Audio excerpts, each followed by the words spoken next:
Sí. A ver qué dice. Y entonces, bueno,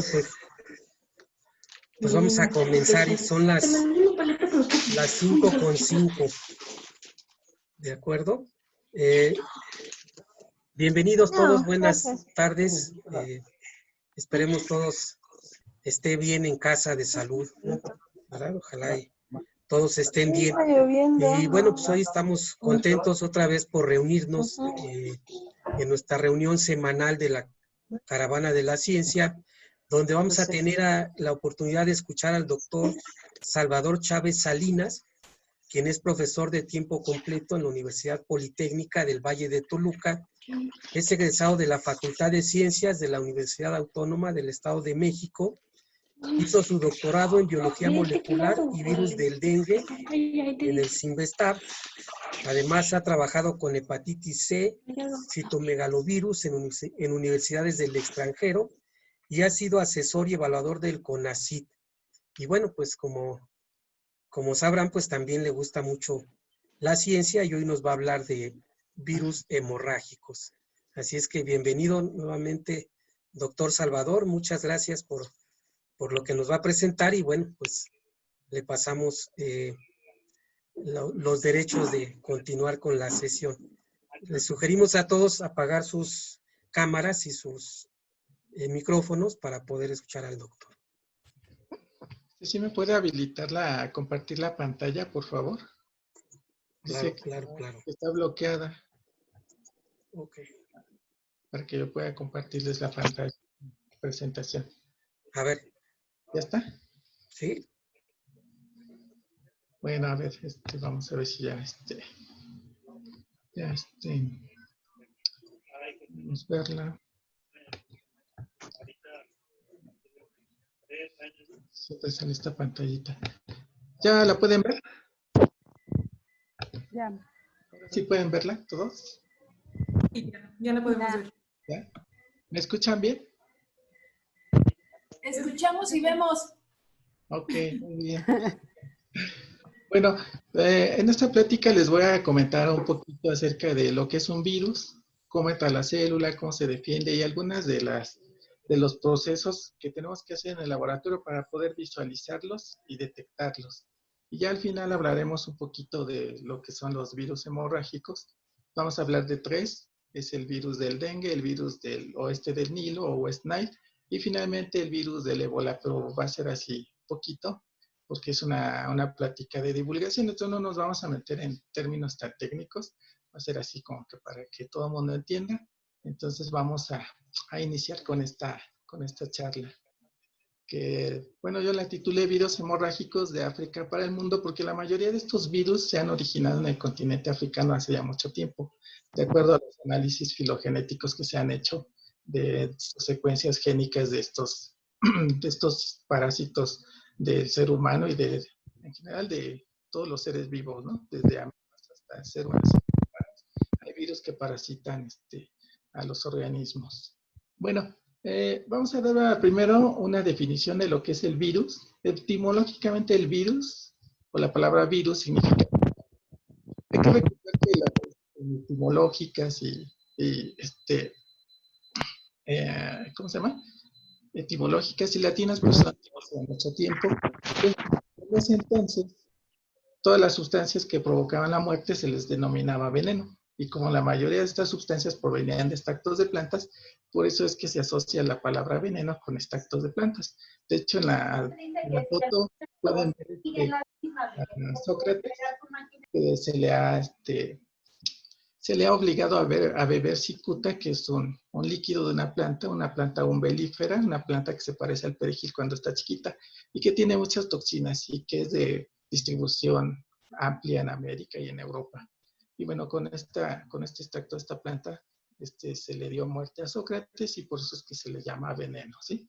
Por eso la palabra veneno está asociada a extractos de plantas, porque era lo que se conocía, lo que te mataba, o era un extracto de planta o era una mordedura de un animal ponzoñoso, ¿no? Entonces a todo lo que te mataba le llamaban veneno en ese entonces.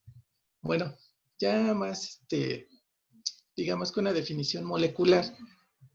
más actualizada de lo que es un virus, podríamos definir a virus como partículas infecciosas que se componen de un ácido nucleico, que puede ser ADN, ARN, y estos pueden ser tanto de cadena doble como de cadena sencilla. Y este ácido nucleico siempre va a estar dentro de una cápside proteica para su protección. Y a veces, dependiendo del virus, esta cápside proteica puede estar rodeada por una membrana lipídica que pertenece a la célula huésped de donde ese virus salió, de la célula que infectó. Y por lo tanto va a tener proteínas tanto del huésped como proteínas del mismo virus en la membrana. Estas proteínas le van a permitir al virus infectar más células, ¿sí? En el caso de los virus que no tienen la membrana, que se denominan virus desnudos, bueno, fusionan sus proteínas de la cápside directamente a proteínas de la membrana para poder infectar a las células huésped, ¿sí? Ahora, el tamaño y forma de los virus es muy, muy diverso. Pongan atención aquí a esta imagen. En color marrón, el fondo es una célula eucariota, una célula que puede ser cualquier célula humana. Por ejemplo, aquí dice que es un hepatocito, una célula de hígado.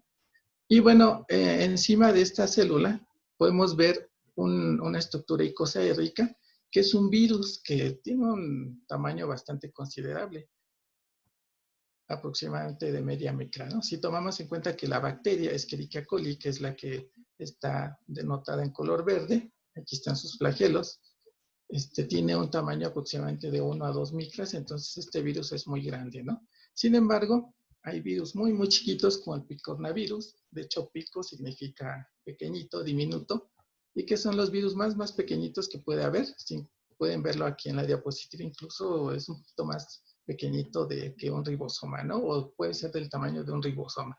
Entonces, estos picornavirus son una familia de virus que infecta al humano, son enterovirus. El ejemplo más representativo de este virus es el virus de la polio, ese virus que nos puede causar daños en el sistema nervioso y causarnos parálisis. Bueno, entonces, aquí podemos ver la gran diversidad de tamaños y formas de los virus. Los redonditos se les ha llamado icosaédricos, los virus que son alargaditos, bueno, son filamentosos. También hay virus compuestos como los bacteriófagos, estos virus que les encanta infectar a las bacterias, ¿sí?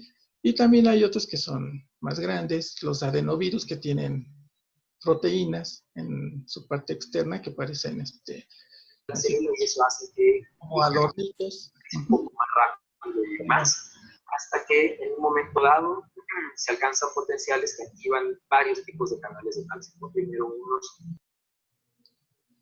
Bueno, entonces, pues eso es la diversidad y tamaños de virus. Bueno, recientemente, en 2014, se encontraron virus en la Antártida y en otros lugares que eran muy, muy gigantes. Estos virus se cree que infectaban amibas y bueno, entonces hoy en día ya se desechó la creencia de que todos los virus son muy, muy pequeñitos. También hay virus muy, muy grandes y estos ejemplos de estos virus son, por ejemplo, el mimivirus, el pandoravirus y el paitovirus, ¿sí? Que se han sido encontrados en lugares como la Antártida. Si ustedes están interesados en averiguar más acerca de la información que les estoy presentando, aquí estoy poniendo la referencia de donde saqué la información para que ustedes puedan consultarlo. Y si no, pues ya después me escriben a mí y ya les proporciono la información. Bueno, ¿cuántos virus tenemos hasta el momento? Hay una organización internacional que se llama la Organización Taxonómica de Virus, el ICTV, que anualmente actualiza la lista de especies de virus. Bueno, actualmente tenemos 6.590 especies de virus contenidas en 68 géneros y algunas cientos de familias. Entonces, son muchos, muchos virus. Si se pueden dar cuenta, pues son muchísimos, ¿no? Aquí falta todavía el SARS-CoV-2, que ahorita nos está pegando a todos. Aquí todavía no está incluido. Entonces serían 6.591, ¿no? Más los que se agregan. Bueno, entonces, estos virus han sido clasificados en diferentes grupos por esta Sociedad Taxonómica de Virus, de acuerdo a las características estructurales, de acuerdo a su material genómico a su modo de transmisión, por ejemplo, si es transmitido por mosquitos, si es transmitido por aerosoles, o si es transmitido por algún animalito, por la mordedura de un animalito al humano. ¿Sí? Vamos a revisar algunas de las familias de los principales virus que infectan a los humanos, porque son los que, digamos, que más nos interesan. Pero hay muchísimos virus que infectan a los animales que nosotros criamos para consumo humano, y hay muchísimos virus que infectan las plantas que también nosotros cultivamos para nuestro consumo. ¿Sí? Bueno, vamos a hablar primero de los virus de RNA de cadena positiva. Son varias familias. Algunas de las familias representativas son estas. Aquí está el genoma, el tamaño de su genoma. Son envueltos o si son desnudos, si son helicoidales, si son helicoidales, si son filamentosos. Aquí, por ejemplo, ya habíamos dicho que los picornavirus son en la familia que alberga el virus de la poliomielitis. En el caso de la familia Caliciviridae, son los virus que causan diarrea durante el invierno, como el virus, y algunos virus que infectan a nuestros gatos y que les producen diarrea, pobrecitos. Bueno, los togavirides también son importantes porque producen algunas infecciones para los humanos, ¿sí? Estos togavirides también son importantes. Y bueno, aquí enmarqué en color rojo la familia de los flavivirus, porque son de los que vamos a hablar al final de la plática. Flavi significa amarillo y bueno, viene del virus de la fiebre amarilla, que hace más de 60 años azotaba las regiones tropicales de América, de Asia y de África, causando muertes masivas de personas. Por eso es que se llama esta familia Flaviviridae, porque todos estos virus producen daño en el hígado, entonces la gente a veces de repente se pone amarillita por el daño hepático. Y bueno, ahí está contenido el virus de la hepatitis C, el virus del oeste del Nilo, el virus del dengue, el virus Zika, entre otros. ¿Sí? Y bueno, finalmente viene la familia de los coronavírides. De estos no vamos a hablar porque ahorita todo el mundo habla de coronavirus, entonces todo el mundo sabe de coronavirus. Incluso algunos compañeros míos de la maestría el lunes pasado estuvieron hablando de coronavirus en una página de Facebook que también se dedica a la divulgación de información acerca de virus. Bueno, otra familia son los retrovirus. Aquí todos los retrovirus son esos virus que son capaces de sintetizar una molécula de ADN a partir de una molécula de RNA con esta famosa enzima que se llama transcriptasa reversa y que, bueno, hoy es la base de la biotecnología de los análisis de PCR y todas sus modalidades como el PCR en tiempo real, el RT-PCR, en fin.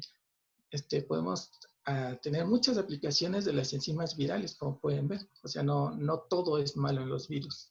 ¿Ok? Bueno, ahora, entrando con los virus, hasta aquí son virus de cadena de ARN, de cadena positiva, y vamos a comenzar con los virus de cadena de ARN, de cadena negativa. Bueno, estos virus están compuestos por varias familias, por ejemplo, la familia Rhabdoviridae. Esta familia alberga todos los virus que causan rabia al perro, al gato, al murciélago, a los humanos, ¿sí? Mientras que los Filoviridae, bueno, vamos a hablar más adelante de ellos, es la familia que alberga el virus del ébola, el virus Marburg, el virus, bueno, hay como otros 4 diferentes virus que pertenecen a esta misma familia, pero no son tan conocidos porque están principalmente en África y no han salido a visitar el mundo. Pero los más representativos son el ébola en todas sus variedades, el ébola reston, el ébola Marburg, el ébola Zaire. Los vamos a ver más adelante. Bueno, y finalmente los paramyxovirus que también pueden en un momento dado parasitar a las personas. Aquí tenemos virus que infectan principalmente a los niños. Por ejemplo, es el virus de la rubéola, el virus sincicial respiratorio. Están contenidos en esta familia de paramyxovirus. Bueno, algunos otros virus de cadena negativa, de RNA de cadena negativa, son los ortomyxovirus. Esta familia alberga los virus que nos provocan la gripa, la influenza. Aquí están los famosos 1N1, H2N2 y bueno, todos estos virus que son muchísimos, son como 100 diferentes tipos de virus de influenza que hay por ahí circulando en el mundo. Luego vienen los Bunyanviridae. Este grupo también es importante porque son muy peligrosos. El ejemplo más representativo es el hantavirus. A lo mejor hace algún tiempo habrán escuchado hablar de una infección que se le llamó la infección de las 4 esquinas, porque surgió exactamente donde convergen 4 estados de la Unión Americana, que es Texas, Nuevo México y los otros 2 que no me acuerdo ahorita en este momento, pero forman una esquina en el mapa, si se fijan, forman 4 esquinas, porque convergen los 4 estados. Bueno, ahí hubo un brote de hantavirus y se determinó que fue porque la gente tomó refresco de lata y no limpió la lata. Entonces estos virus están presentes en las heces, en la pipí de los ratones. Entonces al momento en que los ratones anduvieron caminando en las botellas, en las latas de refresco, pues ahí hicieron pipí, hicieron popó y ahí dejaron los virus, ¿no? Entonces provocó así unos casos de muertes alarmantes porque los mató rápidamente a las personas y fueron bastantes. Bueno, se le llamó la infección de las 4 esquinas o el brote de las 4 esquinas. Bueno, otra familia son los reoviridae. Estos reovirides también son virus peligrosos. El virus de Lassa, aquí, también es un virus que produce una enfermedad respiratoria y que es mortal para el humano. Bueno, ahora con respecto a los virus de ADN, tenemos también varias familias. Aquí no son tantos que afectan al humano. Por ejemplo, están todos los parvoviridae. Aquí estos parvoviridae generalmente infectan a nuestras mascotas, a los perros, a los gatos, y solamente hay una especie que puede llegar a infectar al humano. Principalmente los podemos encontrar en insectos, y estos insectos muerden a nuestras mascotas, las mascotas se enferman, o entre las mismas mascotas se contagian, y por eso es que luego cuando tenemos a nuestro perrito enfermo, lo llevamos al veterinario y dice, pues es que tiene parvovirus y quizás no se salva, ¿no? Porque la mayoría son mortales. Y les digo que hay una especie que para el humano. Bueno, ahora con respecto a los papoviridae, es otra familia de virus que también puede llegar a infectar al humano. No es tan común, son 2 especies las que están ahí contenidas. Bueno, especies raras, porque hay una familia que es especialmente conocida por todos, que son los famosos virus de papiloma. Ahí están todas las 200 o 300 especies de papilomas que hay. Están ubicadas en esta familia de papovirus.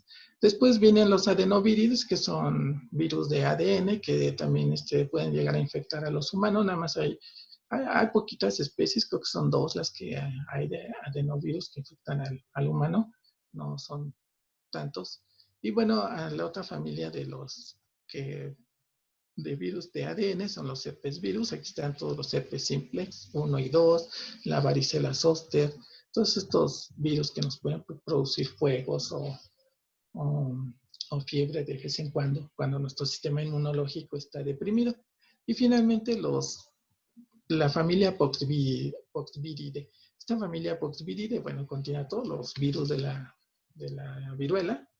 Acuérdense que hay viruela del pollo, hay viruela de la vaca y la viruela que nos afecta a nosotros. Afortunadamente esta viruela pues ya fue erradicada gracias a la vacunación. Por eso es que si por ahí conocen a alguien que dice que es malo vacunar a las personas, no le crean. Las vacunas son bastante buenas y nos han ayudado a sobrevivir. O quizás a eso se refiere, ¿no? Ya no necesitamos tantas vacunas. Porque estamos sobreviviendo demasiado y sobreexplotando el planeta. Bueno, entonces ese sería un resumen de las principales familias de virus que infectan al humano. Y bueno, ¿cómo es que se transmiten? Pues les decía que estos virus pueden transmitirse de persona a persona, como el caso del coronavirus, por suspensión en aerosoles. Cuando nosotros hablamos, salen con nuestra saliva, cuando respiramos. Hay algunos otros virus que son transmitidos por la mordedura de algún animal, un murciélago, un ratón, como por ejemplo los virus de la rabia. Y la mayoría de los virus son transmitidos principalmente por vector. Y estos vectores son insectos. Los más conocidos son los mosquitos. Por ejemplo, el mosquito Aedes aegypti, Aedes albopictus, es especialista en transmitirnos virus del dengue, virus de chikungunya, el virus de la fiebre amarilla, el virus Zika, por mencionar algunos, ¿sí? El virus de West Nile es transmitido por mosquitos. Entonces, básicamente los virus se encuentran en la naturaleza, pueden estar en un insecto, este insecto puede morder a un ratón, el ratón ya también se infectó, el ratón muerde a un mono, por ejemplo, el mono se infecta, los humanos van y se comen al mono, lo matan y tienen, no sé, alguna herida en la mano, se contagian con la sangre del mono y así es como virus mortales han pasado de los animales al ser humano, por ejemplo, el caso del ébola, ¿no? Así es como se transmite a los humanos. Los humanos van a cazar los monos, no los manipulan con las medidas necesarias de higiene, se contagian con la sangre de los monos infectados y bueno, ahí está el resultado, ¿no? Las epidemias por ébola. Bueno, ahora, ¿cómo podemos aislar un virus? Si nosotros quisiéramos aislar un virus para tomarle una foto, para ver de qué se trata el asunto, para ver cómo está conformado este parásito, ser microscópico, bueno, lo primero que tenemos que hacer es obtener una muestra que tenga el virus. En este caso, nosotros podemos colectar las glándulas salivales de un mosquito o la sangre de la persona a la que mordió este mosquito, por ejemplo, o podemos tomar una muestra de un animalito que lo tenga, puede ser un insecto, puede ser un ratón, y tomamos la muestra. Esa muestra la tratamos con ciertas medidas de esterilidad en el laboratorio, hacemos un macerado de estas células y las hacemos pasar por un filtro que no deja pasar bacterias, solamente van a pasar los virus porque son muy chiquitos.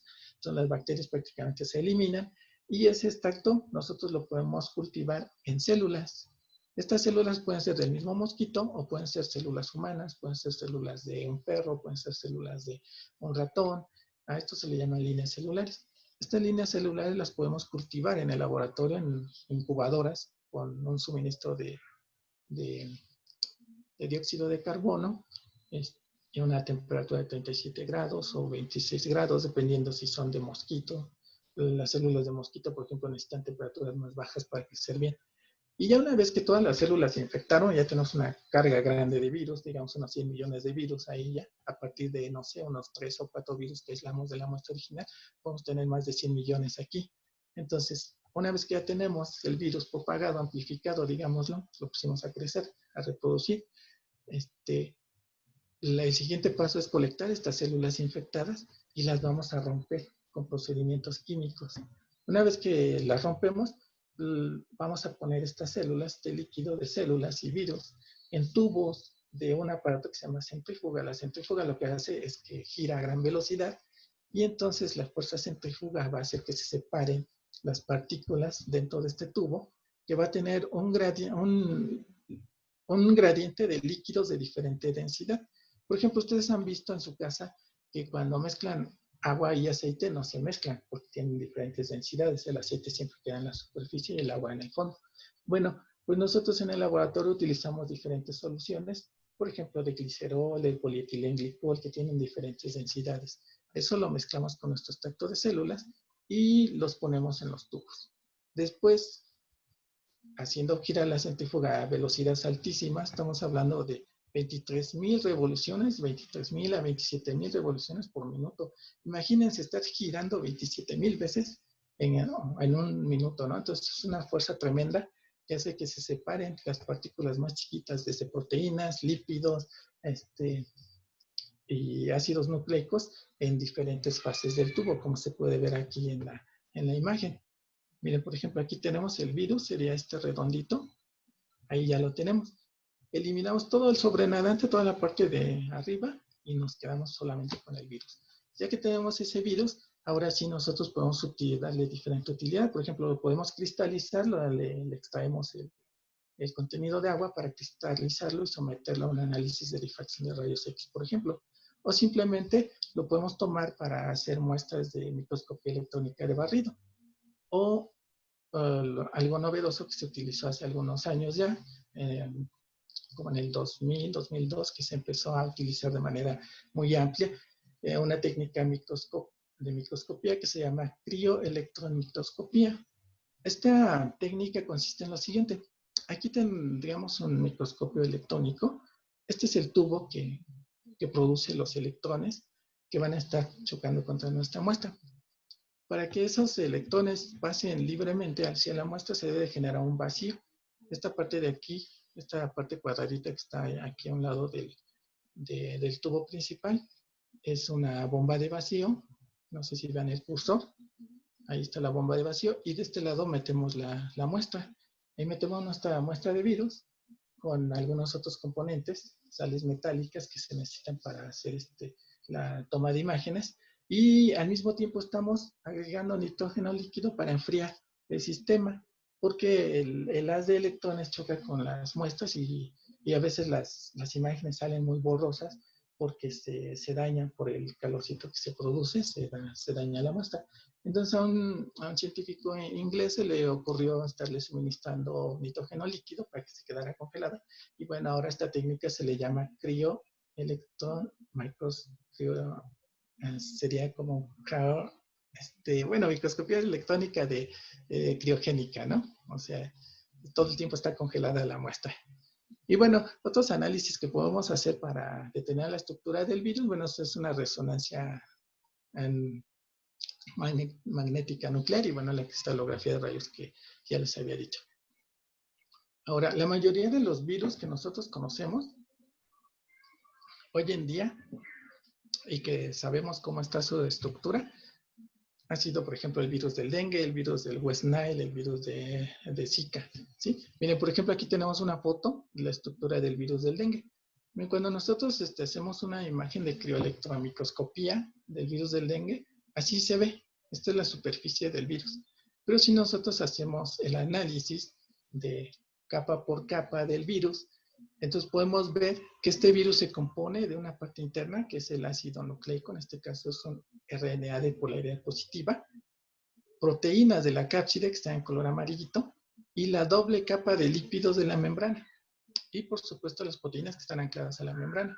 En color azul magenta está una proteína chaperona que le ayuda a alcanzar su conformación final a la proteína de envoltura del virus que está en color azul más intenso. Esta interacción entre estas dos proteínas es fundamental para la maduración del virus. ¿Cómo se obtienen estas imágenes? Bueno, a estas imágenes se les conoce como mapas de Fourier. A lo mejor en la escuela les platicaron que la luz se mueve como una onda, ¿no? Bueno, recuerden que hay cosas más profundas como el comportamiento dual, ¿no? De onda o partícula, pero imagínense la luz que va desplazándose a través de ondas. A estas ondas se les llaman, ¿cómo se llama? Crestas y valles. Y tiene otro nombre que le dan los matemáticos. Bueno, para que nosotros podamos determinar cómo la luz choca con la estructura del virus y cómo la refleja, tenemos que aplicar estas integrales que se llaman, ¿cómo se llama? Bueno, el chiste es que cuando se interpreta se hace la suma de estas integrales, se tienen los mapas de Fourier, y en base a esos mapas de Fourier nosotros podemos determinar la estructura de estos virus. Pero ¿quién fue el que inventó eso? ¿Quién se rompió la cabeza para hacer esos mapas de Fourier? Bueno, pues fue un investigador que desafortunadamente falleció el año pasado, que se llama Michael Rossmann. Él es alemán, él era de Frankfurt, y durante la Segunda Guerra Mundial, junto con su madre, tuvo que emigrar a Londres. Ahí en Londres, en una universidad muy prestigiosa, estuvo trabajando con Max Perutz, el científico bioquímico que cristalizó la primera proteína, que fue la hemoglobina.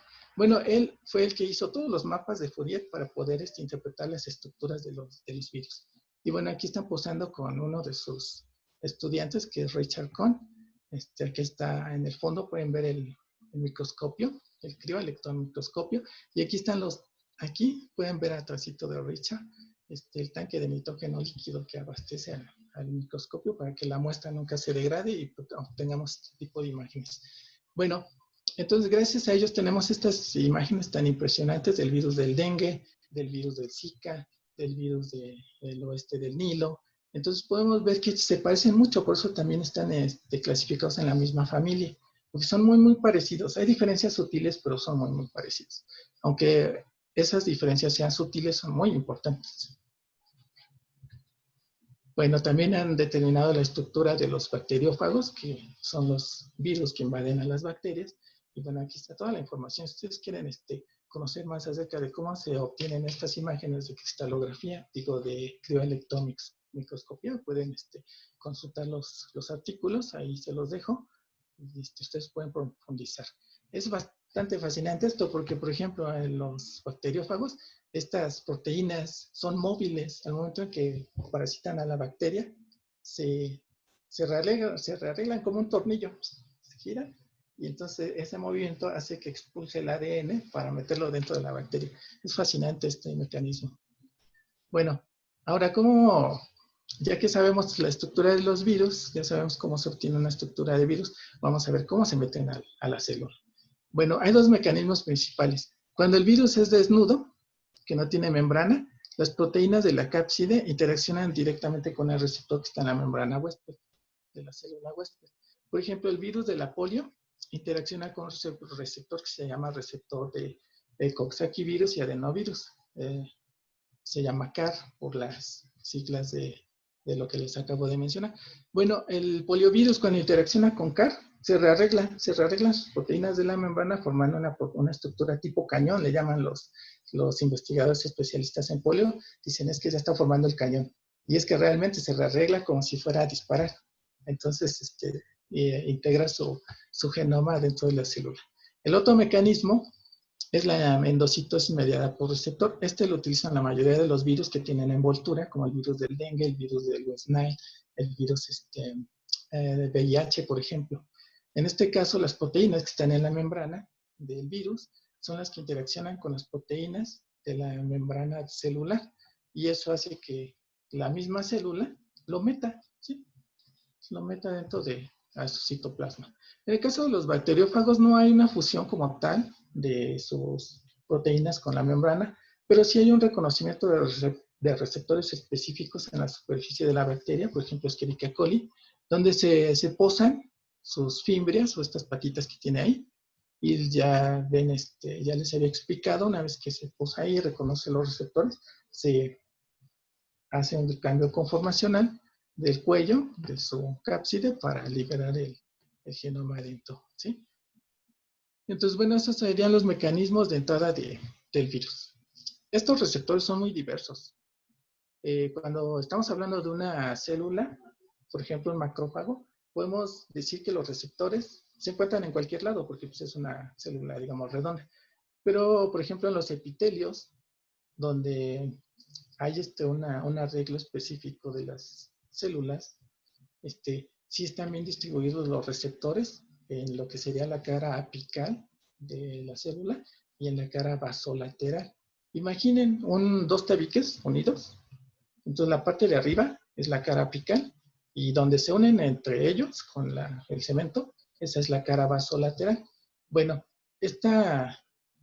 dependiendo de si es la cara apical o la cara basolateral, hay diferentes proteínas, porque recordemos que las proteínas se unen entre ellas por uniones que se llaman estrechas, las tight junction, y en el substrato, con la cara apical, se unen a una base, y esas se llaman uniones adherentes. Bueno, entonces, dependiendo de si es la cara apical o la cara basolateral, los receptores cambian, ¿eh? Entonces hay virus que se meten por la unión de las células, y hay virus que se meten encima de la célula. Entonces son bien específicos los mecanismos. Por ejemplo, aquí tenemos una imagen del adenovirus, el coxsackie-virus, que utilizan el receptor CAR, al reovirus, que utilizan una lectina que se llama YAM, o proteínas de las uniones estrechas que se llaman claudinas o clodinas, ¿sí? Hay algunos que utilizan caderinas, nectinas, en fin, una gran variedad de moléculas. Por ejemplo, el virus del dengue utiliza proteínas de choque térmico. Estas proteínas de choque térmico también se conocen como proteínas chaperonas. Bueno, en el argot mexicano, por ejemplo, un chaperón es aquel que te acompaña cuando sales con alguien, ¿no? Para que te cuide. Bueno, en este caso las proteínas chaperonas son proteínas que van a cuidar a otras proteínas que no se degraden por el calor o por proteólisis de alguna proteasa, entonces las protegen, se llaman chaperones. O también se llaman proteínas de choque térmico. Bueno, en el caso de dengue, hay dos proteínas, la heat shock protein del 70 y de 90, y también se ha caracterizado una lectina que se llama DSSINE. Es curioso porque estas proteínas fueron caracterizadas por el mismo grupo, unos fueron en México, y resulta que esta fue caracterizada en Francia, en el Instituto Pasteur, pero la persona que caracterizó este receptor era alumna de la persona que trabaja en México con estos. Entonces, digamos que todo quedó entre familia, ¿no? Entonces, las tres moléculas receptoras para dengue fueron caracterizadas por personas mexicanas. Bueno, en el caso del virus VIH, reconoce proteínas de los macrófagos y de los linfocitos T. En el caso de los linfocitos T son la proteína CD4 y en el caso de macrófagos es el receptor para las quimiosinas CXCR4. Mientras que Coxsackie virus reconoce al receptor CAR y el SARS-CoV-2 el receptor para la angiotensina o el ACE2, que ahorita todo el mundo sabe, ¿no? Entonces ya todo el mundo sabe que el SARS coronavirus te infecta porque interacciona con ACE2. Entonces de ese no vamos a hablar. Bueno, aquí está la doctora Rosa María del Ángel, quien caracterizó las proteínas chaperonas como receptores del virus del dengue. Aquí está la doctora Ana Lorena Gutiérrez y otros doctores que andan por ahí haciendo sus pininos con los virus. Bueno, ¿cómo se definen las células de los virus? Ya vimos cómo se metió. Ahora, ¿cuál es la respuesta de la célula?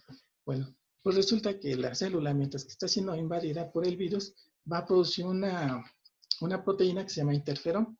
¿Sí? Al momento en que el virus llega y se mete a la célula inmediatamente tiene moléculas de respuesta que dicen, no, hay un patógeno en las instalaciones.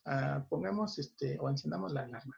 Esa alarma es mandar una señal al núcleo y que se sintetice una proteína que se llama interferón.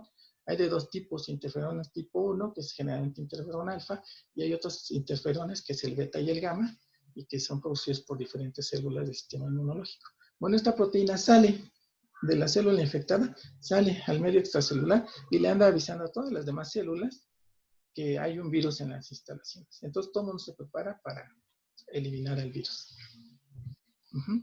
Ahora, el caracterizar esta señalización es muy compleja. Miren, aquí podemos ver en esta caricatura 1, 2, 3, 4 diferentes vías de señalización que inducen la expresión del interferón. O sea, no es nada fácil caracterizar estas vías de señalización. Es un trabajo muy arduo que hacen los científicos y ahora sí que trabajan como esclavos ahí todo el tiempo las personas que hacen estos mecanismos, estas cascadas de señalización. Pero bueno, gracias a ellos sabemos cómo la célula se defiende. El momento en que el virus inserta su genoma dentro de la célula, se pueden prender cualquiera de estas cuatro vías, ¿sí? De hecho, una vez que ya está el genoma del virus adentro, dentro de la misma célula hay más mecanismos que están detectando el genoma viral para prender al interferón. Entonces, todas estas son proteínas que se activan por mecanismos de fosforilación y llegan al núcleo. En el núcleo se unen a los promotores del ADN, de los genes que codifican al interferón. Entonces, el interferón sale ya como proteína. O sea, se sintetiza el RNA mensajero, se produce la proteína por los ribosomas y sale al medio extracelular a empezar a avisar a todas las demás células que se preparen porque va a haber una gran batalla. Bueno, ¿cómo ocurre esto? Aquí tenemos, por ejemplo, este virus sincicial respiratorio. Este es un virus respiratorio. Durante los primeros 3 días de la infección se produce el interferón. Este interferón va a activar células de la sangre. Acuérdense que en la sangre los médicos dividen la sangre en 2 grandes grupos. Glóbulos rojos, que son los eritrocitos que llevan oxígeno a la sangre, y glóbulos blancos, que son todas las otras células que andan por ahí y que no transportan oxígeno, sino más bien se encargan de defendernos. Bueno, estas células de glóbulos blancos son las células natural killers, NK. Los polimorfonucleares se llaman así porque su núcleo es polimorfo, adopta varias formas. Y los que comen todo, comen y destruyen, serían los macrófagos. Entonces, todos estos son activados por el interferón. durante los primeros 3 días de la infección. Hay un tipo de macrófagos que se llaman células dendríticas. También son como los macrófagos. Comen y destruyen todo y andan activando más células. Bueno, pues resulta que el interferón les avisa que hay un virus en las instalaciones y lo que hacen ellos es que a su vez van a empezar a sintetizar moléculas proinflamatorias o inflamatorias conocidas como interferón gamma, interleucina 2, interleucina 4, interleucina 5, 9, 12. Hay muchísimas interleucinas. Ahora, estas proteínas son importantes porque cuando nosotros nos enfermamos por alguna infección, nos duele el cuerpo, ¿no es cierto?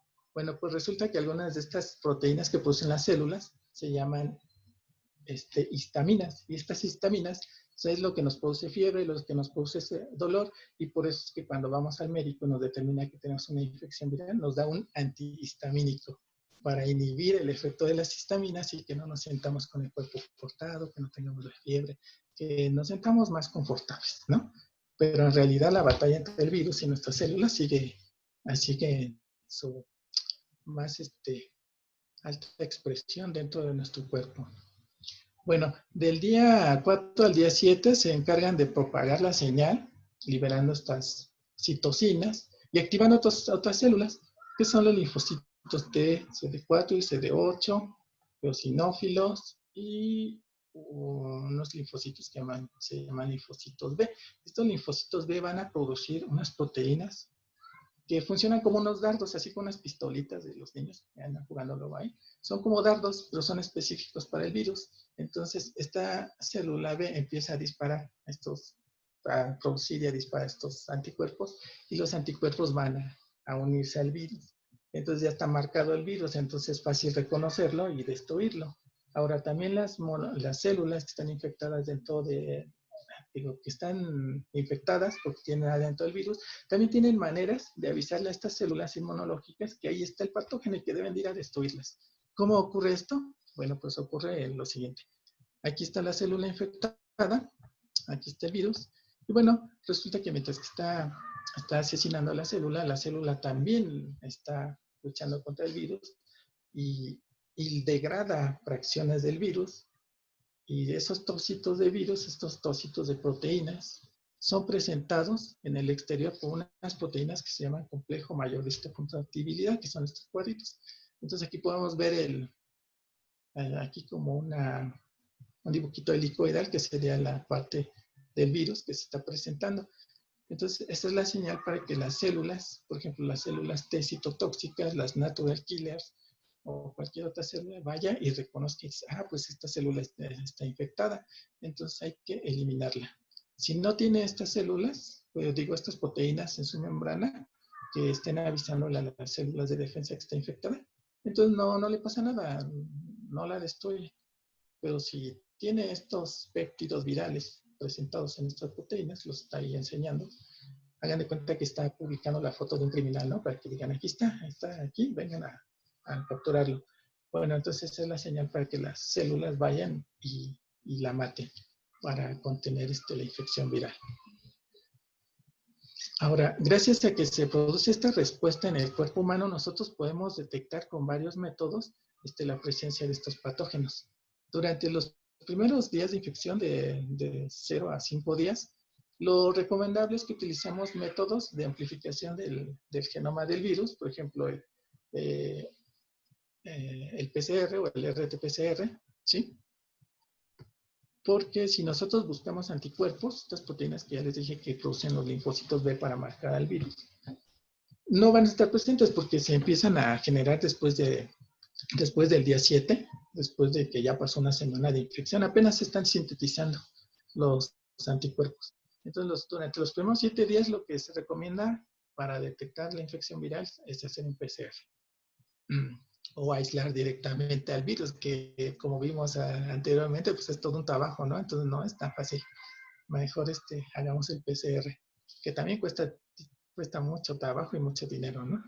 Entonces, después del día 7 al 14, ahora sí ya hay respuesta de anticuerpos, pero estos anticuerpos se llaman inmunoglobulinas y están denotadas con letras. Es inmunoglobulina A, inmunoglobulina M, inmunoglobulina G. Estas son letras griegas por el peso de sus cadenas. Son cuestiones bioquímicas de cuando se caracterizan los anticuerpos, ¿no? Bueno, el primero que aparece durante la segunda semana de infección son las IgM. Entonces, si queremos determinar que la persona está infectada por un virus y hacemos con un kit de ELISA el diagnóstico, debemos de buscar IgM. Si compramos por error un kit que busque IgG para el virus, no sé, del dengue o el coronavirus, pues no va a salir porque son tiempos tempranos y todavía no se produce. Después del día 14, del 14 al 21, como se ve aquí en la imagen, ahora sí ya podemos usar cualquier método de diagnóstico. Puede ser ELISA contra IgM o ELISA contra IgG o el RT-PCR, ¿sí? Y conforme se va avanzando el tiempo de infección, nosotros tenemos que aprender que, bueno, por ejemplo, IgM, que sería esta curvita en color verde, pues decrece. Ya no es necesaria porque ya se activó la respuesta de IgG. Entonces ahora los anticuerpos que van a predominar en el plasma o en la sangre van a ser IgG. Entonces ya después del día 21 ya no conviene hacer métodos de detección que utilicen o que detecten IgM. Es más bien hay que utilizar kits de ELISA que detecten el IgG. Y bueno, el PCR es durante casi todo el tiempo, ¿no? Bueno, ya después del día 20 al día, más allá del día 30, ya no podemos utilizar, por ejemplo, el PCR porque ya no hay virus, ya se eliminó el virus por completo. Sin embargo, esas células B que producen los anticuerpos, hay algunas, un grupo de ellas se diferencia y se vuelven células de memoria. Estas células de memoria están ahí, nos pueden durar varios años. Cada cierto tiempo se amplifican. Hay señales bien específicas que amplifican estos grupos de células de memoria. Y bueno, con un análisis, por ejemplo, de IgG, podemos saber que una persona estuvo infectada de hepatitis hace mucho tiempo, ¿no? O sea, no sabemos cuándo, pero ya fue infectada por hepatitis. Si tiene IgM, entonces en ese momento tiene el virus. Pero si solamente tiene IgG, pues en algún momento de su vida se infectó. Igual si tuvo virus del dengue, si tuvo virus de sarampión. O sea, si ustedes cuando hacen su análisis y encuentran IgM, eso quiere decir que ahí tiene el virus. Pero si solamente encuentran IgG, quiere decir que fue infectado hace algún tiempo. ¿Cuándo? No lo sabemos. Bueno, así es como nosotros sacamos provecho del conocimiento de la respuesta inmunológica del ser humano para hacer estos análisis, que hoy en día mueven millones de dólares este tipo de diagnóstico, ¿no? Bueno, ahora que ya sabemos qué es un virus, cómo se determina su estructura, cómo se mete a la célula y cómo la célula se define en la célula, ahora sí ya podemos hablar de los virus hemorrágicos que han venido de África. Miren, este artículo apenas está nuevecito. Fue publicado en estos días en Nature Microbiology y pues nos demuestra aquí claramente que siguen siendo una amenaza, ¿no? Estos virus de zonas selváticas tropicales que de repente hacen maletas y se van a las grandes ciudades a tomar unas vacaciones. Bueno, este artículo fue publicado en esta semana en Nature Microbiology y de ahí saqué alguna de la información que les voy a presentar aquí.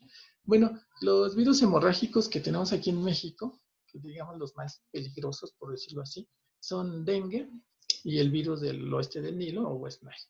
Aunque también hubo por ahí algunos casos hace algunos años de también brotes del virus Zika, ¿no? Bueno, miren, aquí están los datos, algunos datos interesantes de estos tres virus, dengue, Zika y West Nile. ¿Dónde se localizan de manera común? Pues están en África, todos provienen de África, ¿no? Y de ahí se dispersaron a Australia, a Asia, a Sudamérica, incluso a Europa. Por ejemplo, en el caso del virus del dengue, este virus del dengue solamente se encontraba, antes de la Segunda Guerra Mundial, solamente se encontraba en África y en Asia, pero después de la Segunda Guerra Mundial llegó a América. Después, por ejemplo, West Nile nunca había salido de África hasta que en los años 90 a un mosquito se le ocurrió tomar un viaje a Nueva York. Y entonces en Nueva York el mosquito empezó a picar a aves y entonces las aves empezaron a morir, así, caían todas las aves. Y entonces las autoridades de vida silvestre empezaron a encontrar muchas aves muertas. Y entonces cuando hacían los análisis de las aves, encontraban todo su cerebrito de las aves destruido, así por algún patógeno que en ese momento no sabían qué era, y les destruía todo el cerebro. Pero no paró ahí la cosa, sino que luego de repente los hospitales de New Jersey y de Nueva York empezaron a recibir muchos viejitos, muchas personas de la tercera edad y algunos niños con los mismos síntomas y empezaban a morir. Entonces el CDC inmediatamente se percató que era un brote de alguna enfermedad nueva y empezó a hacer el seguimiento epidemiológico para determinar qué rayos era. Entonces, cada quien empezó a trabajar por su lado, el CDC y los de la vida silvestre, cada quien por su lado, ¿no? Pero al final, en un momento dado de la investigación, coincidieron, empataron resultados y vieron que era un nuevo virus. Cuando se hicieron los análisis de PCR, vieron que era un nuevo virus. Al principio hicieron estos diagnósticos rápidos de ELISA y todo parecía indicar que era el virus de la encefalitis equina, que es muy común en Estados Unidos. Pero ese es el problema de los ensayos con ELISA, que pueden dar reacción cruzada con virus muy parecidos o que tienen parentesco, ¿no? Entonces, cuando se hizo el análisis de PCR y se secuenció el genoma, vieron que no. O sea, no era virus de la encefalitis equina, sino más bien era el virus del oeste del Nilo. ¿Cómo había llegado de África hasta Nueva York? Bueno, pues aparentemente esto llegó en un avión, un mosquito infectado. Ese mosquito empezó a picotear a las aves de la zona y pues de ahí se empezó a extender. Los mosquitos picaban principalmente a las personas de la tercera edad porque hay que recordar que los mosquitos les gusta salir en horas crepusculares, ya cuando está ocultándose el sol. Y entonces cuando las personas de la tercera edad están haciendo cosas de jardinería en Nueva York o salen a caminar al Central Park, y entonces por eso fue la población principalmente afectada y algunos niños, porque recuerden que el abuelito lo cuida a los niños, ¿no? O cuida a los nietos, entonces por eso hubo muchísimos casos de niños y viejitos infectados por West Nile. Desafortunadamente muchos murieron. Y bueno, así fue como llegó West Nile a Nueva York y de ahí se empezó a distribuir hacia otros estados, hacia nuestro país, y hoy en día tenemos West Nile en nuestro país. Desde el norte hasta el sur tenemos West Nile. Y bueno, esa es la historia de cómo llegó el dengue a América y cómo llegó el West Nile a América. Y ambos, gracias a un mosquito. Por eso es que todo el mundo le teme a los mosquitos, porque son animalitos que pueden propagar estos virus mortales. Bueno, aquí está la distribución de lo que es estos virus. El virus Zika está en rojo, miren. En color amarillito está el virus de la fiebre amarilla. Si se fijan, todos están en África. Y solamente algunos han viajado a otros lugares del mundo. Por ejemplo, el virus del dengue tenemos en todos lados. Incluso aquí en el centro del país falta nuestro reporte. Nosotros hicimos un estudio en la Politécnica y encontramos dengue asintomático. Nos ayudó un investigador del Centro Médico La Raza haciendo los análisis de PCR en tiempo real y sí determinó que era dengue 1. Nosotros habíamos detectado con kits de ELISA que era dengue 1, pero pues como ya nadie le cree en los ensayos de ELISA, pues buscamos a alguien que nos ayudara a hacer un PCR. Entonces, un doctor amable del Centro Médico La Raza nos dijo, yo les hago el análisis, porque llevamos estos resultados a un congreso. Y él hizo el análisis, el PCR en tiempo real, y confirmó que era dengue 1. Entonces también tenemos, podríamos tener casos de dengue 1 en el centro del país, pero pues no están monitoreados por falta de recursos. Y bueno, pues cada vez es más la tendencia a creer que hay muchos virus, muchos reservorios de virus en humanos, pero no lo sabemos porque son asintomáticos. Bueno, ya lo estamos viendo ahorita con el COVID, ¿no? O sea, yo creo firmemente en que hay muchos virus que andan así en las poblaciones humanas, pero realmente nuestro sistema inmunológico es tan formidable, un enemigo tan formidable, que a veces ni nos damos cuenta que tenemos virus porque se encargan de él. Pero seguramente esto es la causa de que de repente haya brotes masivos en algunos lugares donde nunca había habido este tipo de infecciones, ¿no? Entonces hay que poner atención a los casos asintomáticos, porque podrían estar movilizando el virus sin saberlo y nosotros podríamos estar creyendo que están en África ahí restringidos o en las costas, y en realidad están presentando una distribución geográfica muchísimo más amplia. Bueno, aquí está en color azulito el virus de la encefalitis japonesa, el virus del West Nile en color verdecito. Ya les conté la historia, miren. Estaba en África, invadió Europa, invadió América y bueno, ahorita también está en Australia. Bueno, este es el ciclo de transmisión del virus del dengue y del virus West Nile, les había dicho. En el caso del virus del dengue, pues solamente es a través de un mosquito, no hay otra. El mosquito se alimenta. Son los mosquitos hembra, hay que recordarlo que solamente el mosquito hembra es el que pica, porque necesita los componentes de colesterol y ácidos grasos que aporta la sangre humana para hacer la cobertura de sus huevecillos. Entonces, por eso es que nada más las hembras pican a las personas. Este mosquito debe estar previamente infectado, obviamente, para que transmita el virus a las personas. Luego esta persona que se infecta, otro mosquito se alimenta de ella y pues se sigue haciendo la propagación, ¿no?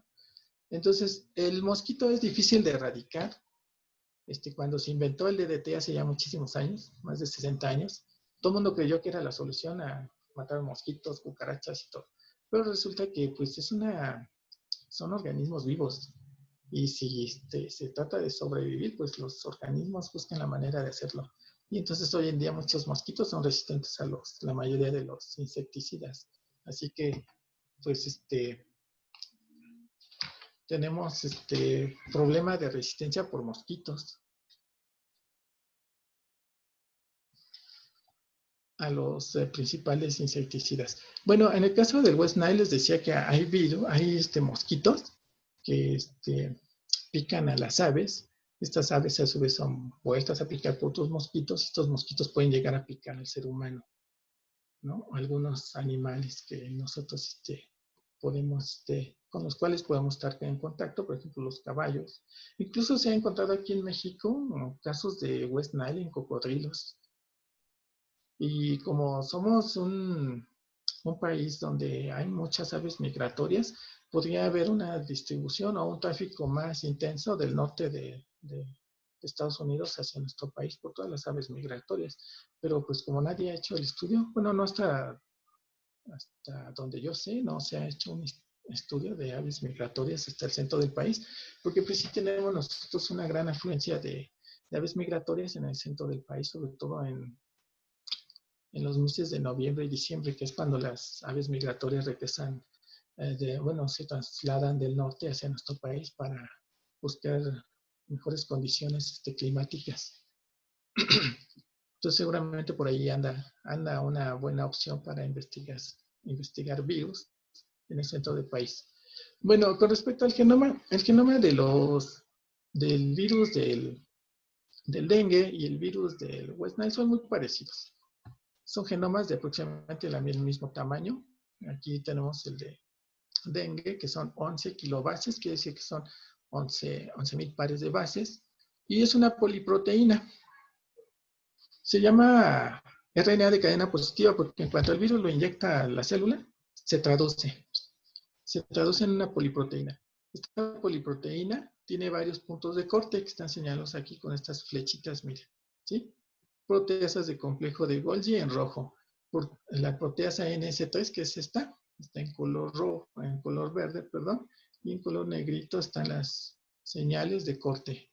Bueno, pues resulta que al inicio, cuando el virus inyecta el genoma, las proteasas del complejo de Golgi cortan la proteína, pero ya una vez que está liberada a NS3, entonces NS3 puede empezar a cortar su propio genoma. Entonces esa es la diferencia entre un virus de cadena positiva y un virus de cadena negativa. El virus de cadena positiva inmediatamente en cuanto inserta el genoma se puede traducir y formar sus proteínas. Mientras que el de cadena negativa tiene que sintetizar su cadena positiva y a partir de ahí, ahora sí hacer la traducción de la secuencia y replicar muchas veces su genoma. Esa es la diferencia entre un virus de cadena positiva y uno de cadena negativa. El de cadena positiva inmediatamente puede traducir su genoma, el otro tiene que sintetizar su cadena positiva. Y bueno, estas proteínas tienen diferentes funciones. Ya habíamos visto que la proteína de la cápside es la proteína C, la proteína PM es la que está en la membrana y la de envoltura es la que está en la parte más externa, que está aquí, ¿sí?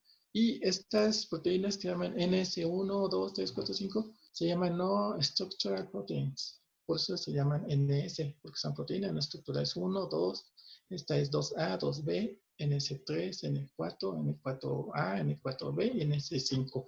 NS5, digamos que es muy importante porque es la polimerasa que va a replicar el genoma. Mientras que NS4 es una proteína que inhibe la señalización del interferón. Habíamos visto en diapositivas anteriores que la célula manda una señal de alerta a través de la producción de interferón. Bueno, pues muchos virus, como por ejemplo West Nile y dengue, tienen proteínas que suprimen esas vías de señalización. Una de estas proteínas es NS4. Entonces, estas proteínas van y bloquean la señal. Hagan de cuenta que están impidiendo que se dé la voz de alarma. Bueno, entonces eso es con respecto a estos. Les había dicho que la proteína PM es muy importante para que el virus madure. Miren, una partícula viral, tanto de dengue como de West Nile, se ve así como greñudita, como desarreglada, cuando es inmadura. Y cuando es madura, se ve ya más estilizada, más lisita su superficie. Miren, aquí sería la diferencia de las dos. Una partícula inmadura y una partícula madura. Aquí ya está completamente conformada la proteína E encima de la membrana y acá apenas está madurando. Ahora, ¿cómo se ve esta proteína? Si la viéramos de manera lateral. Así se ve. Tiene 3 dominios. Dominio 1 en rojo, dominio 3 en azul y dominio 2 en amarillo. Aquí, exactamente la mitad, es un monómero. Estamos hablando de que son 2 proteínas.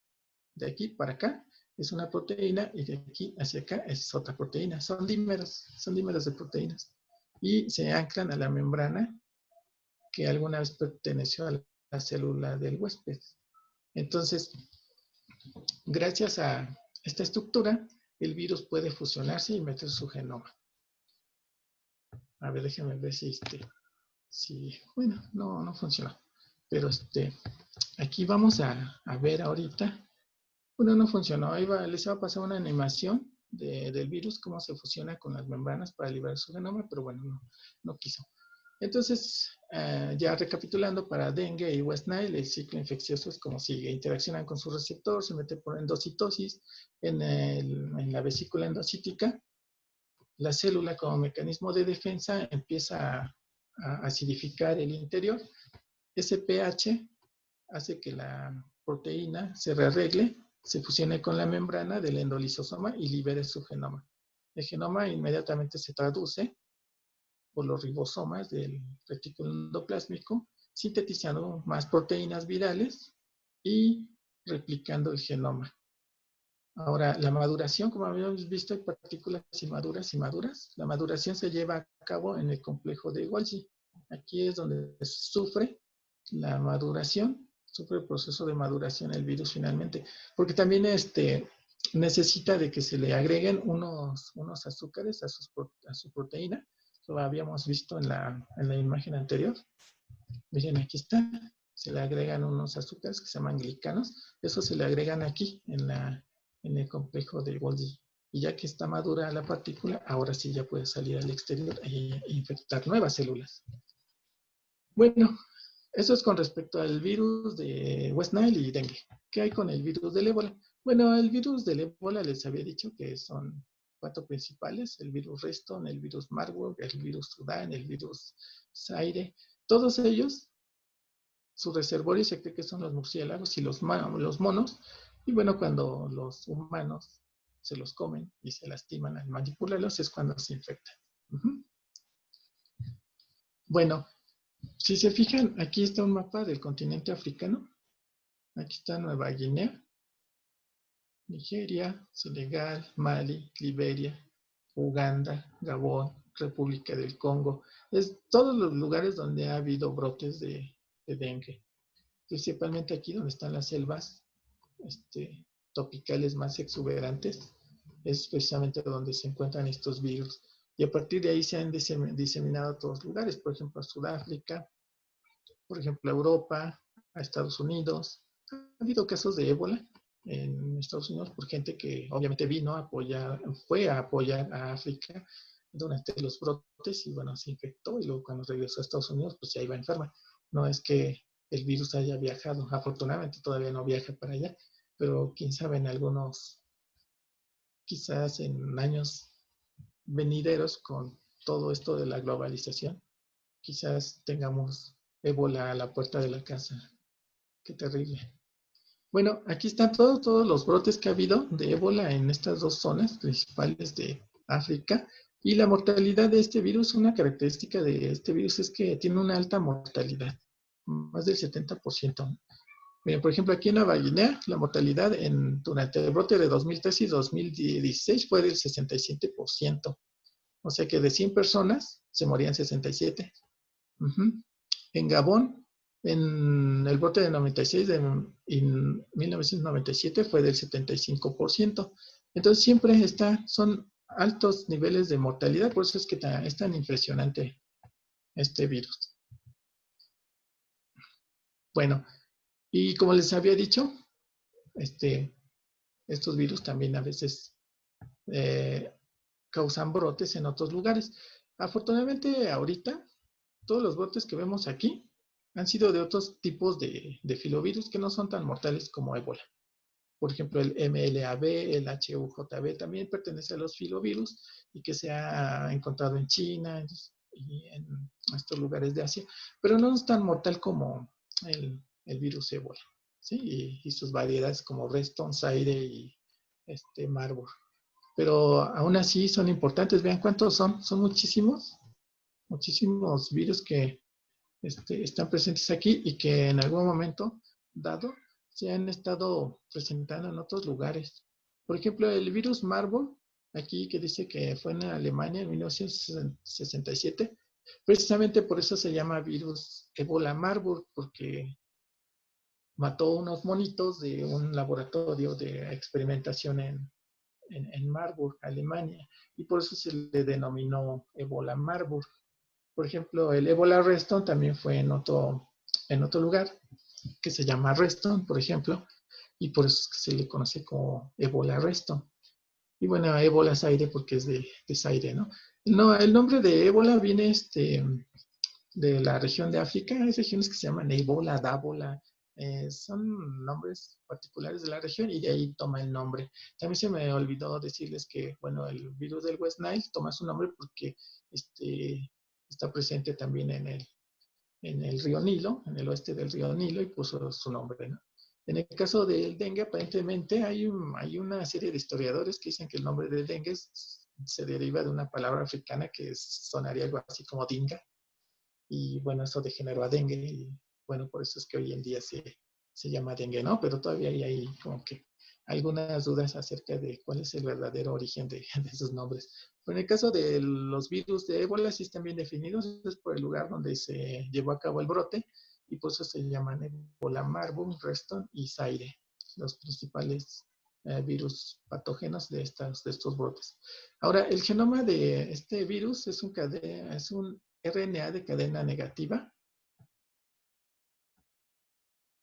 Y bueno, codifica para varias proteínas, que son NP, BP35, BP40, que estas son las proteínas, digamos, de la cobertura del virus. Y también tienen sus polimerasas, sus proteasas, como ya vimos para dengue y para West Nile, que le van a ayudar a replicar su genoma, a ensamblar nuevos virus, a encender la respuesta inmunológica del huésped, en fin. Este genoma es muchísimo más grande que el de los flavivirus. Acuérdense que el de los flavivirus, el West Nile y dengue, era de 11 kilobases, perdón. Y en el caso de ébola es de 19, es muchísimo más grande. De hecho, entre más grande es el genoma, tienen la capacidad de codificar más proteínas parecidas al huésped. Es por eso que, por ejemplo, los virus del herpes están todo el tiempo con nosotros. Nunca son eliminados porque tienen más de 200 genes y muchos de esos genes expresan proteínas muy parecidas a las de la célula huésped. Por eso nunca es eliminado y se queda ahí oculto en la célula. Es por esto que solamente cuando nuestro sistema inmunológico está disminuido, cuando hacemos mucho ejercicio, estamos tristes, es cuando nos sale un fueguito, ¿no? Porque es cuando se descuida el sistema inmunológico y entonces se puede replicar el virus y producirnos un fuego. Pero en el caso de los flavivirus y el ébola, no pueden hacer eso porque son genomas más chiquitos. Entonces, sí, no pueden camuflarse dentro del cuerpo, por decirlo así. Entonces, son eliminados. Bueno, aquí podemos ver cómo ese ciclo infeccioso de ébola, las proteínas de cobertura interaccionan también con proteínas de la membrana. Se mete a una estructura que se llama macropinosoma o un endosoma. Les decía que el endosoma se empieza a acidificar porque en estas membranas hay bombas de hidrógeno, entonces empiezan a bombear hidrógeno hacia el interior. Acuérdense que el pH es un potencial de hidrógeno, ¿no? Entre más hidrógeno libre haya, más bajo el pH, más ácido. Entonces, ese es un mecanismo de la célula para eliminar al virus. Pero resulta que los virus han tomado ventaja de este mecanismo para rearreglar sus proteínas de la cápside o de la envoltura y poder liberar sus genomas al citoplasma. Empezar a replicar su genoma, hacer más virus y, bueno, seguir infectando células. Ahora, en el caso de estos 3 virus hemorrágicos, una de las características es que el virus por sí mismo no mata a la persona, sino que es la respuesta inmunológica tan exacerbada que producen algunas personas, que su misma respuesta inmunológica es lo que los mata. En realidad el virus no los está matando, sino más bien la fuerza con la que respondió el sistema inmunológico se salió de control. Y eso es lo que está matando a las gentes. Por ejemplo, estos virus, los 3 virus, dengue, West Nile y ébola, producen una interleucina que se llama interleucina 6 y interleucina 8. Acuérdense que nosotros transportamos la sangre por unas venitas que llaman, bueno, capilares, venas, sinusoides, depende del grosor y del lugar de donde esté, este conducto va a recibir ese nombre, ¿no? Por ejemplo, las venas son las que nosotros vemos, que son azulitas. Las arterias no las vemos porque están más profundas y llevan sangre sin dióxido de carbono.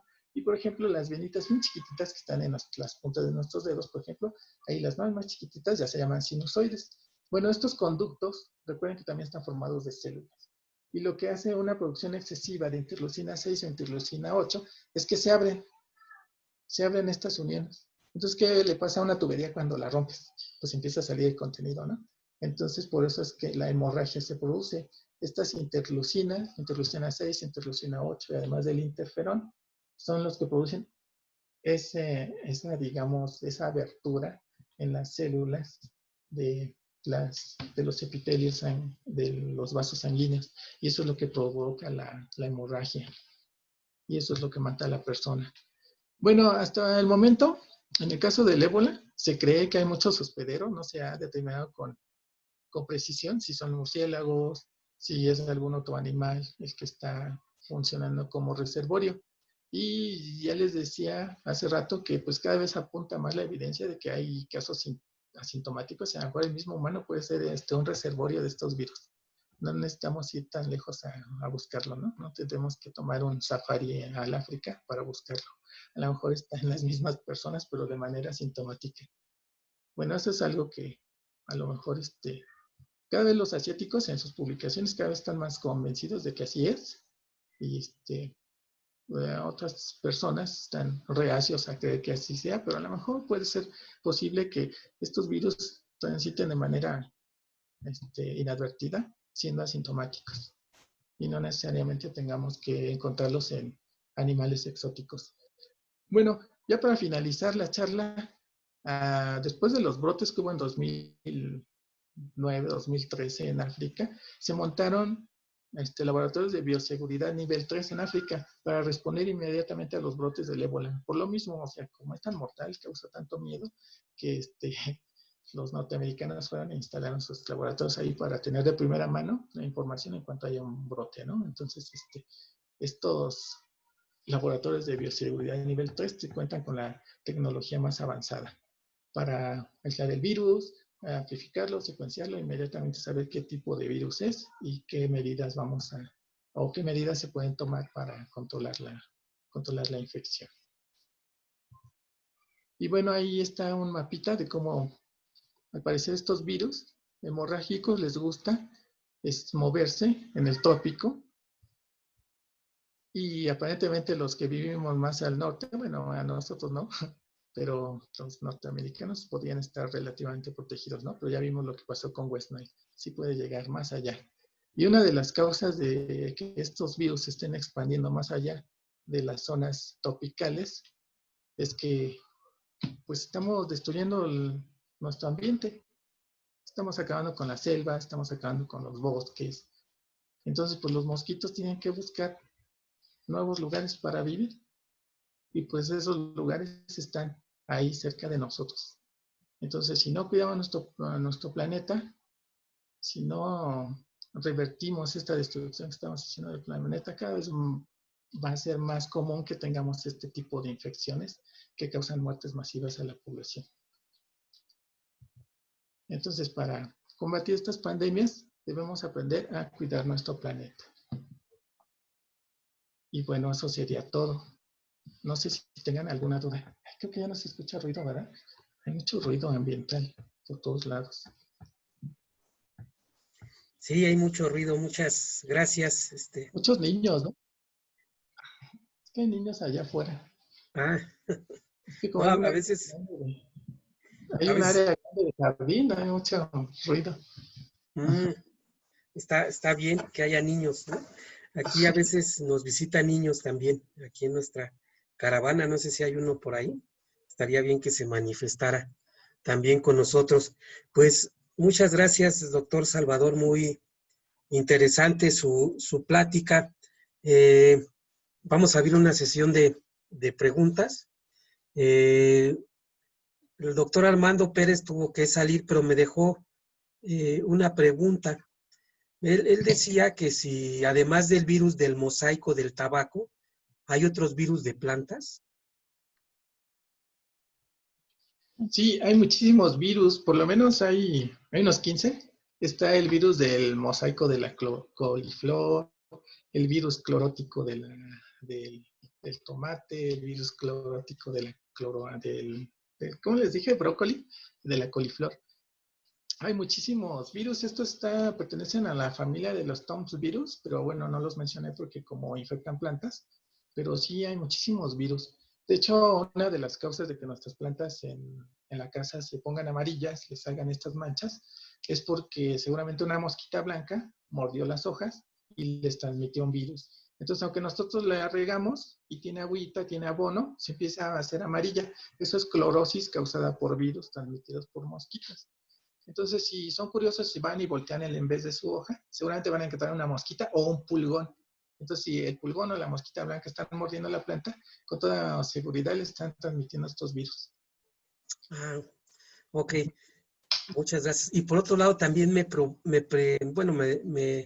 dijo que le preguntara que si también provocan mortalidad en las plantas estos virus.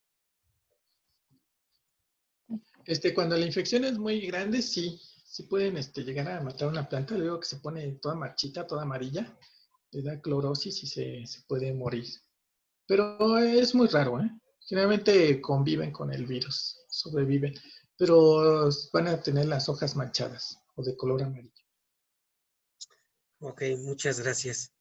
Bueno, pues si alguien más quiere preguntar algo, comentar algo.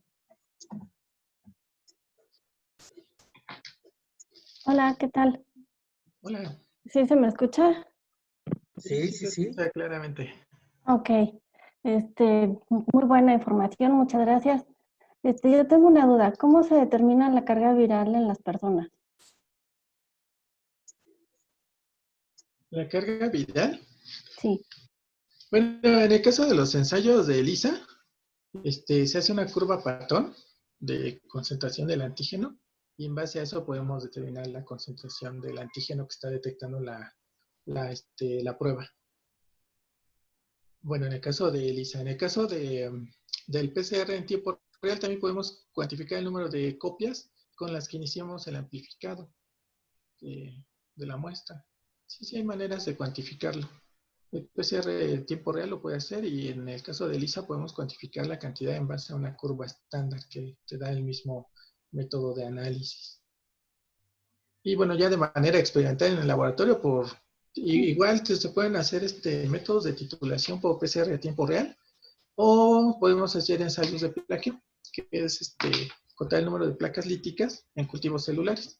Esto se multiplica por un factor de 10 y bueno, es la concentración. Por ejemplo, si hacemos una dilución a menos 10 del virus, es decir, tomamos 10 microlitros de la muestra del virus y lo sembramos en 10 pocitos de células, la última dilución es a la menos 9. Entonces, si ahí en esa dilución nos salen 2 plaquitas, es decir, 2 hoyitos, porque a estas células les ponemos una matriz de carboximetilcelulosa, y entonces el virus ya no se escapa, nada más anda matando a las células que están ahí alrededor y forma 2 plaquitas, 2 rueditas. Por ejemplo, si hay 2 en la dilución de menos 9, es 2 por 10 a la 9. Esa es la cantidad de virus que tenemos. Entonces, 2 por 10 a la 9 es una cantidad tremenda, ¿no? Sí. Muchísimo. Muchas gracias. ¿Algo más? A mí me gustaría preguntarle, ¿qué otros virus se asocian, por ejemplo, a cáncer en humanos, aparte, por ejemplo, de que causa papiloma por contacto sexual? Ajá. Ah, bueno, hay muchos virus que pueden inducir cáncer. Por ejemplo, bueno, ya lo mencionó usted, los papilomavirus. La mayoría es porque cuando se insertan en el genoma pueden prender lo que se conocen como oncogenes, entonces secuencias génicas que tenemos ahí que nos pueden inducir tumores.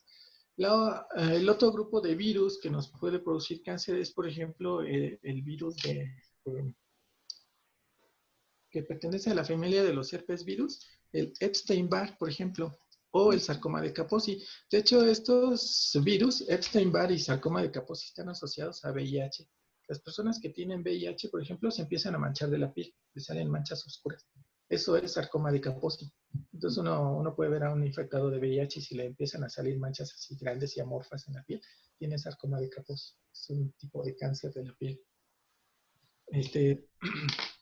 Pues la mayoría de los herpes virus y los papovírides, que son la familia de los papilomas, causan cáncer. Herpes virus y papovírides son los que causan cáncer. Muchas gracias. Aunque también se ha visto que algunos parvovirus como hepatitis C también da cáncer en el hígado. Okay. Además de dar cáncer, también provoca cirrosis. De hecho, antes se pensaba que la cirrosis, pero no, también se ha determinado que también es por culpa de hepatitis C. Gracias. ¿Alguna otra? Sí, Elena.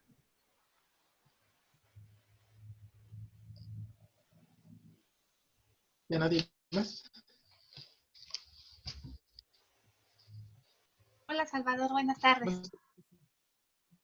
Hola Jenny, ¿cómo estás? Hola, bien, bien, pues nada más, pues bueno, para hacer el comentario, me agradó mucho tu presentación. Yo la verdad, bueno, desconozco mucho de virus, pero realmente fue muy ilustrativa tu presentación. Se agradece mucho ser tan didáctico. Y bueno, sí tenía una cuestión de preguntas muy, creo que son sencillas de curiosidad. Ahorita que estábamos viendo la cuestión de los tamaños de los virus, y pues bueno, si son desnudos o son envueltos. En este caso, por ejemplo, en cuestiones evolutivas, primero evolucionaron los virus desnudos y después los envueltos por la cuestión de aparición de las células, o ¿cómo sería? Sí, esa es una pregunta difícil de contestar porque como no hay registros que nos digan así de manera determinante quién fue primero y quién fue después, pues lo más lógico es que hayan sido los primeros que hayan surgido en la evolución, pues quizás hayan sido los virus desnudos. Realmente desconozco la pregunta. Se originaron primero los virus desnudos y después tomaron una envoltura por el frío o algo así, pero no. Realmente desconozco quién fue primero, si los virus desnudos o los virus envueltos. Ok, sí. Y pues nada, pues bueno, esa era la curiosidad, porque ahorita que estaba viendo, está muy padres los diagramas que pusiste, los esquemas. Entonces, pues sí, ahí surgieron esas dudas. Dije, ay, pues está chiquito, está acá. Sería el primero, después. Entonces, pues sí. Pues bueno, pues muchas felicidades, Salvador, por tu presentación. Bueno, Y pues pues bueno, te gracias. mando un fuerte abrazo desde la distancia. Gracias. Ya tengo tarea para averiguar. ¿Verdad? Sí. Ay, también checa, ¿hay coevolución? Ajá. ¿Habrá coevolución? Coevolución. Coevolución, ¿se habrá virus nada más que hayan coevolucionado con su huésped? En su huésped. A ver.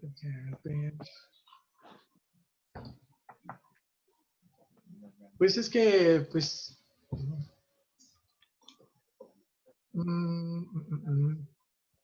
eso sí no lo sé.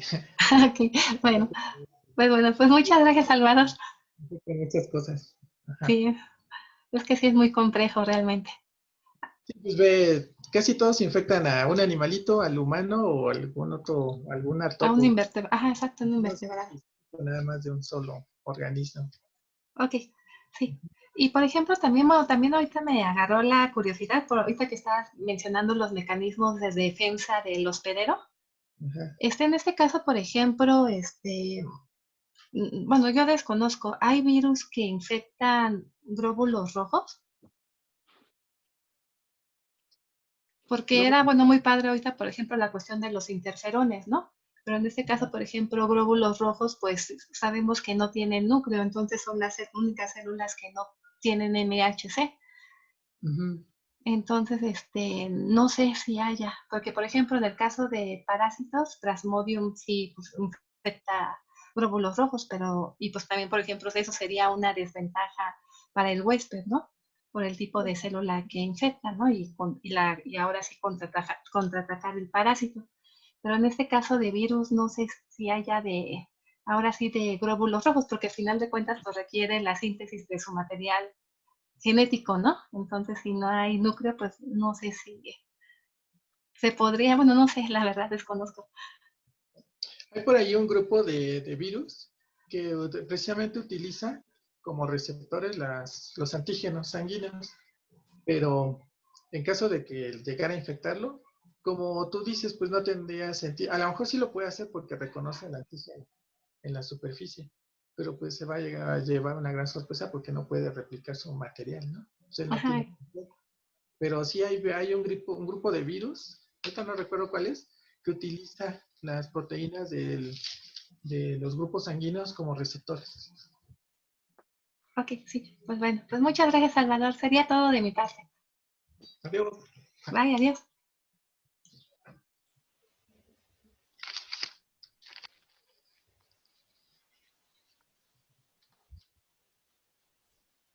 Bueno, ¿alguien tiene alguna pregunta? Para anotarla aquí, de mi tarea. ¿Alguna duda? ¿Alguna pregunta más? Hola, Bueno, buenas tardes. Hola, Eve. Habla Eve. Pues quería yo felicitarlo, doctor, por su excelente plática y ojalá que ah, pronto nos dé la plática de virus en plantas a más detalle. Eso estaría muy interesante. Sí, la verdad es todo un mundo fascinante esto de los virus.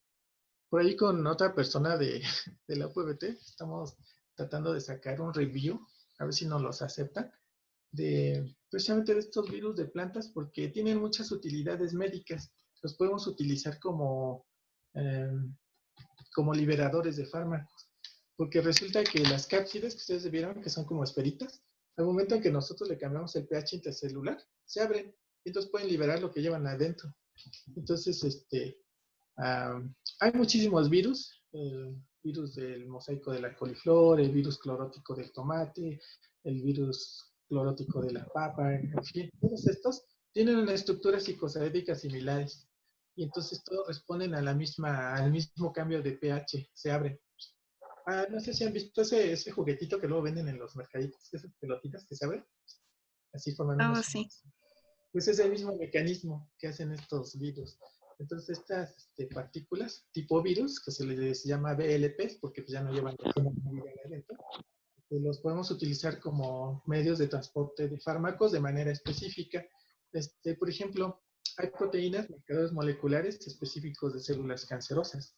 Podemos hacer el virus que vaya adentro, bueno, vaya lleno con el fármaco que va a matar a esta célula de cáncer, y como es específico el receptor, pues se va a meter específicamente en la célula cancerígena. Entonces, son de los estudios que por ahí tenemos, que hemos averiguado, que se están haciendo para hacer este tipo de terapias, y precisamente son virus que se pueden producir en plantas y que se pueden producir muy rápido. De hecho, hay algunos virus que se están tratando de utilizar como memorias USB, como nanobaterías, porque y como estructuras para hacer chips, porque es muchísimo más barato que hacer una litografía de un chip, por ejemplo. Podemos utilizar los virus, nada más los recubrimos con partículas metálicas, estas proteínas, como se ensamblan ellos solitos, cuando se ensamblan, los cubrimos con una partícula de metal, y podemos hacer las memorias USB o las nanobaterías o las, ¿qué otra cosa le dije? Nanobaterías, memorias de USB o chips. Entonces, es todo lo que se está haciendo ahorita. Bueno, algunos ya tiene algunos años que se han estado utilizando virus para hacer este tipo de implementos electrónicos, que aparentemente sería más caro si lo hacemos con virus que si hacemos, por ejemplo, una litografía de un chip. Muchas gracias. Sí, de nada.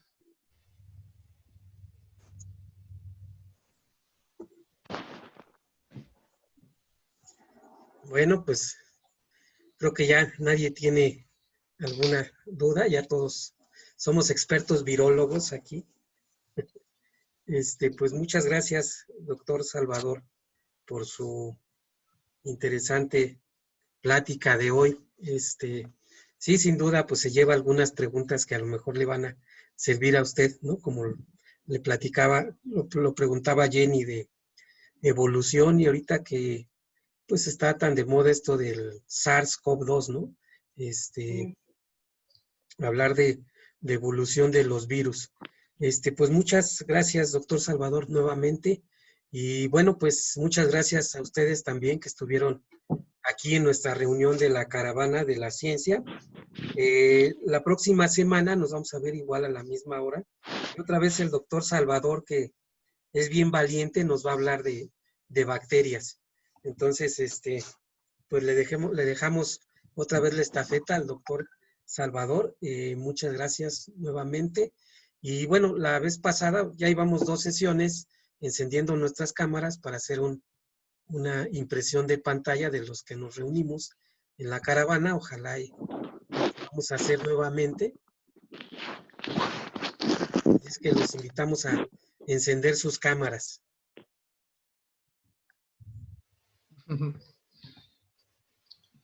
Ahí va. Bueno, la mía ya está encendida. Ahí vamos.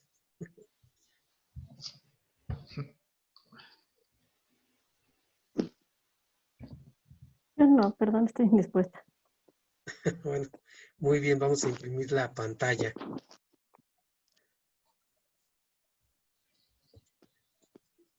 Todavía no, todavía no. La semana siguiente vamos a hablar de sistemas de inyección de toxinas de bacterias. Ok.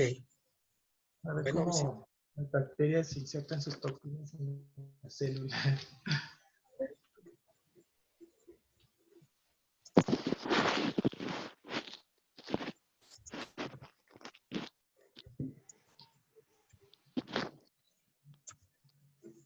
Pues muchas gracias a todos. Un abrazo gigantesco a todos, que sigan bien sus familias. Gracias. Vamos a seguir trabajando y bueno, nos vemos la próxima semana. Muchas gracias otra vez, doctor Salvador. Gracias, que tengan Marco, buena un tarde. abrazo. Hasta luego. Bonita tarde. Hasta luego. Adiós a todos. Gracias, doctor. Muchas gracias. Y lo esperamos la otra semana. Igual. Gracias.